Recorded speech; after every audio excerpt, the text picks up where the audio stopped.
In a game scenario, when athletes have a task to perform, a goal to finish, Yeah. how do they handle that pressure? Which are the athletes you see who succeed?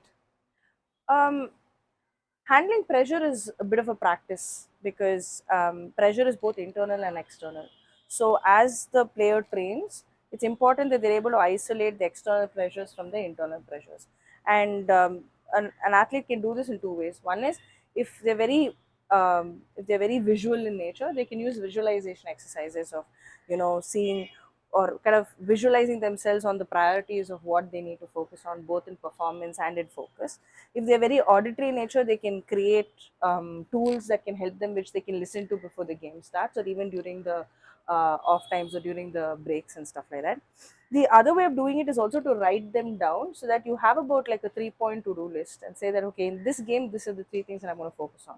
And through that, it helps the mind, even if it does wander and get into a position of excessive pressure, you have an anchor to come back to. So just training the mind to do that on a repeated basis does help with coping with pressure when they're performing.